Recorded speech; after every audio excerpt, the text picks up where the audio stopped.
After studying this module, you will be able to understand the use of strategy in entry deterring activities pursued by incumbent firms.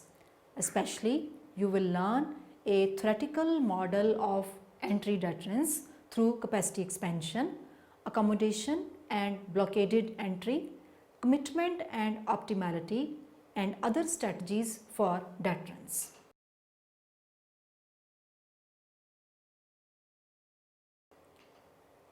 In the 1990s, EasyJet, an airline, started operating as a low-cost, no-frills airline between different European cities. It used London Luton as its hub. Soon after it entered the London-Amsterdam segment, KLM, which held 40% of the market, responded by matching EasyJet's low-cost fares. For KLM, this amounted to pricing below cost and implied serious losses for EasyJet on this route. This is an example of an incumbent firm's tactics to induce the new firm or entrant to exit the market. In the early 1998, British Airways launched its own discount fare airline called Go. This move could be interpreted either as British Airways taking advantage of growth in demand for low fare flights or to eliminate as much competition as possible from small low fare airlines. Entry and exit decisions made by firms are affected by the strategic behavior at all entry stages. When making their entry decisions, firms anticipate the product market competition they will encounter if they decide to enter a particular market. But the entry decision itself is made in a non-strategic way. Firms simply compare expected benefits with cost of entering into that market. They perform a viability study. In industries with a small number of players, entrants must take into account directed retaliation by incumbent or existing firms. Similarly, incumbent firms should play an active role rather than just wait for a new firm to decide to enter the market. In this module, we will examine situations in which entry and exit result from strategic behavior by both incumbent and the entrant firm. First, we will consider with preemptive strategies an incumbent firm can employ to deter entry by potential rivals. Among the possible entry deterrence strategies, we will consider capacity expansion in detail and briefly discuss product proliferation and long-term contacts. The entry deterrence. In the early 1970s, in the United States, DuPont drastically increased its capacity for the production of titanium dioxide to deter the capacity or entry by the rival firms. Titanium dioxide is a white chemical used to make paper, paint and other products to make them whiter or opaque. The primary raw material for TiO2 is either ilmenite or ore or rutile ore. By 1970, DuPont, the large firm, had 6 smaller firms competing with it in the market. During the 1960s, DuPont mainly used ilmenite while its rivals used rutile. In the 1970s, a sharp increase in the price of rutile ore created a significant cost advantage for DuPont that was 22% in 1968 and 44% in 1972. In addition, stricter environmental regulation meant that several of DuPont's competitors would incur large costs to continue production. DuPont experienced a competitive advantage in several dimensions. First, its production process used a cheaper input. Second, its production process complied better with environmental standards. And third, Because of the cost advantage, the firm was in better financial shape, thus better positioned to expand capacity. The firm decided to leverage this advantage by expanding capacity at a pace sufficient to satisfy all of the growth in demand in the coming years. By expanding rapidly, first mover advantage, the DuPont would discourage expansion or entry by the rival firms. The firms managed to maintain a market share of 55% to 60% since late 1970s. By 1978, market share was close to 50%. By 1985, 5 competitors had exited the market.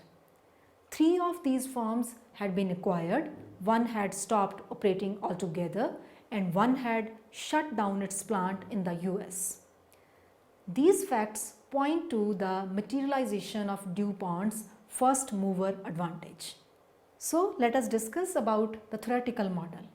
Consider an industry with an existing firm, Firm 1, and one possible entrant, that is the Firm 2.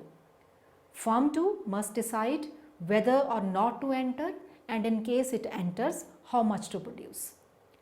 Let us assume that capacity levels and output levels are identical to, just for simplifying the analysis. First, Firm 1 chooses its output level and then Firm 2 makes its decisions. So we assume that Firm 2 observes Firm 1's output level before deciding whether to enter and how much to produce.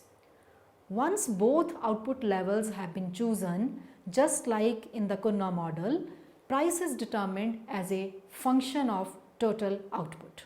Figure 1 shows 3 profit curves, that is pi 1 m is Firm 1's profit in the event that it is a monopolist, and pi 1 s is Firm 1's profit when Firm 2 enters the market. Pi 1 s, as depicted in the figure, is only a function of Q1, that is Firm 1's output. So the function assumes that Firm 2 chooses its optimal output as a function of Firm 1's initial output. Therefore, pi 1 s is the profit level that Firm 1 expects to earn when Firm 2 enters the market and acts rationally. Pi 2 is the maximum profit earned by the Firm 2 given the output level of Firm 1. The value pi 2 does not include entry cost. If Firm 1 was sure that it would be a monopolist, it would set output at Q1m and earn profits pi 1m at Q1m. If instead it was sure that Firm 2 would enter, then it would set output at Q1s, the value that maximizes pi 1s at Q1. Suppose Firm 1 sets the monopoly output. There is an inherent problem with this strategy. Firm 2's profits from entry are positive, that is pi 2, which is greater than 0. Firm would therefore expect that setting the monopoly level of output, that is Q1m, will induce Firm 2 to enter the market. But then Firm 1's profits would be given by pi 1s, which is much lower than monopoly profits. Suppose Firm 1 sets an output level greater than monopoly output, that is Q1 is greater than Q1d. At this high level of output, Firm 2's profit when it enters the market would be negative. An output level Q1 is greater than equal to Q1d achieves entry deterrence in case that Firm 2 is rational. Because Firm 1's maximum profit in case it allows Firm 2 to enter, that is entry accommodation, are given by pi 1s at Q1s, entry deterrence is optimal if and only if pi 1m at Q1d is greater than pi 1s at Q1s, as shown when Q1 is less than Q1 hat. So by setting an output greater than monopoly output, Firm 1 sacrifice profits by amount pi 1m at Q1m minus pi 1m at Q1d. If Q1 is less than Q1 hat, then this amount is lower than what Firm 1 would lose if it were to let firm 2 enter the market pi 1m at q1m minus pi 1s at q1s. Entry accommodation and blockaded entry. The optimal strategy for firm 1 is not necessarily to deter firm 2's entry. If the entry cost is very low, it would be optimal for firm 1 to allow entry. When entry cost is very low, firm 2 will enter unless firm 1's output is very high. In this case, firm 2's potential profit will be very low, lower than the entry cost. This is shown in figure. If we compare with figure, the value of Q1D, which is firm 1's minimum output necessary to deter entry, is much larger, and the profit associated with the strategy of Q1 is equal to Q1D is much lower. The profit from entry deterrence, that is pi 1m at Q1D, is now lower than the profit from letting firm 2 enter pi 1s at Q1s. So firm 1's optimal strategy becomes one of entry accommodation. Hence, firm 1 should allow firm 2 to enter the market. In the reverse situation, if the entry cost is very high, firm 1 can ignore the threat of entry and choose the monopoly level of output. This situation is shown in figure. Even if firm 1 sets its output at the monopoly level, firm 2 will not find it optimal to enter because entry costs are very high. The threat of firm 2's entry is not relevant. This situation is known as blockaded entry. Hence, firm 1 does not have to worry about facing competition from firm 2. Commitment and optimality. So far, we haven't clarified if incumbent's initial move should be to set the level of capacity or to set the output level. This distinction can be quite important. Suppose first that capacity costs are 0 and that a firm may add capacity at any time. In that case, even though firm 1 is in the market before firm 2, firm 1 will be able to change its output decision even after firm 2 enters the market. Firm 1 is announcing its intention of producing output Q1D in case firm 2 enters. We can then ask, is this a believable or credible announcement by firm 1? For the announcement to be believable, firm 1 must find it's optimal to implement what it announces when the time comes for making the relevant decisions. Suppose firm 2 ignores firm 1's announcement and decides to enter and set output at the Cournot equilibrium. In this case, firm 1's best strategy would be to ignore its pre-announcement and choose the Cournot output. But the Cournot output level Q1N is less than monopoly output level and even less than the announced output level Q1D. So firm 2 should reason that by entering and setting Q2 at the Cournot level, it will make positive profits after deducting entry costs. Therefore, it should enter. Firm 1's announcement of output level Q1D is therefore not believable or credible. Now let us consider an alternative interpretation of the model. Before firm 2 decides to enter the market, firm 1 must choose production capacity. Capacity costs are very high and every investment in capacity is sunk. This means that even if firm 1 later chooses an output lower than the installed capacity, it still will not be able to avoid the capacity cost it previously paid. Suppose also that output cost other than the capacity cost are 0. In this case, firm 1 has a much greater incentive to increase output than before. Once capacity costs are paid, it will not cost firm 1 anything extra to set any output level up to the capacity. In addition to the assumption that capacity costs are high, we need the assumption that they are sunk. If they were not sunk, firm 2 could again enter and set output at the Kurna level, and firm 1's best reaction would be to sell capacity, recover the cost of previous investments and set the Kurna output level. Hence, capacity preemption is a believable, credible strategy only if capacity costs are high and sunk. Going back to our example of EasyJet, the UK market for low-fare airlines as of December 1997 had 4 main competitors. These were the Ryanair, Virgin Express, Debonair and EasyJet.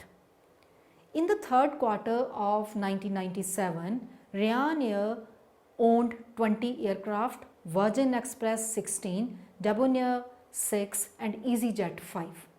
Ryanair announced that it will expand its fleet from 20 to 38 aircraft by 2000 and EasyJet announced an expansion by 10 aircraft. Will this deter expansion and or entry by the rival firms? Now let us discuss some other strategies for deterrence. There are 2 important qualifications of the theoretical model of deterrence by capacity expansion. First, it is not only a matter of deterring versus accommodating entry. An incumbent firm may be aware that it will be unable to avoid any type of entry at any time in the future. But different strategic investments made in the present are likely to influence the time at which entry will occur. The different times at which entry occurs will have different implications for incumbent firms' profitability. Suppose firm 2's maximum profits are given by pi 2 star at Q1 and T. The entrance profits are a function of firm's output Q1. The new part of this model depends on time T. As time passes, there are different exogenous factors, that is technical progress, deregulation, demand expansion, etc. that make entry more attractive ceteris paribus. We assume that pi 2 star at Q1 and T is increasing in T. This implies that firm 2 will enter at time T2 star when pi 2 star at Q1 and T is equal to the cost of entering the market. At any time T is greater than T2 star. Firm 2 prefers being in the market as compared to staying out. Firm 1's problem now is to choose Q1. Considering that different values of Q1 imply different optimum entry times T2 star for firm 2 and therefore different profit streams for firm 1, that is monopoly profits until T2 star and duopoly profits after that. Second, the difference between many real world situations and the simple model presented earlier is that incumbents have various available strategies other than capacity expansion. For example, in addition to increasing capacity, the incumbent can also invest in service quality, cost reduction or brand recognition. The product proliferation and contracts. When an incumbent firm brings a large number of product variants or brands into the market with the idea of filling every niche in the market, that is product space, this strategy is known as product proliferation. In this scenario, a firm wanting to enter the market may not be able to introduce any new product and would have to compete with a well-established brand. This is also a strategy of entry deterrence. In addition, incumbent firm may enter into long-term contracts with input suppliers or firms that buy their finished product to deter entry by new firms. The terms of the contract could prevent the input supplier or output buyers from entering into business transactions with any rival firms. Now let us summarize what we have learnt from this module. There are various strategies that an incumbent firm can use to deter entry by new firms seeking to enter a market. Some of these include capacity expansion, product proliferation, long-term contracts, cost reduction, and brand recognition. In the case of capacity expansion as a strategy of entry deterrence, if entry costs are very high, then the incumbent should set monopoly capacity and ignore the threat of entry. This is an example of blockaded entry. If entry costs are very low, then the incumbent should choose capacity, taking into account the entrant's reaction curve. This is an example of entry accommodation. If entry costs are intermediate, then the incumbent should choose capacity large enough to induce the entrant not to enter. This is an example of entry deterrence. Capacity preemption is a believable, credible strategy only if capacity costs are high and sunk. An incumbent firm should be aware that it will not be able to avoid any type of entry at any time in the future. But different strategic investments made in the present are likely to influence the time at which entry will occur. The different times at which entry occurs will have different implications for the incumbent firm's profitability. Incumbent firms have various available strategies other than capacity expansion. For example, in addition to increasing capacity, the incumbent can also invest in service quality, cost reduction, or brand recognition. When an incumbent firm brings a large number of product variants or brands into the market with the idea of filling every niche in the market, this strategy is known as product proliferation. In addition, incumbent firms may enter into long-term contracts with input suppliers or firms that buy their finished product to deter entry by the new firms.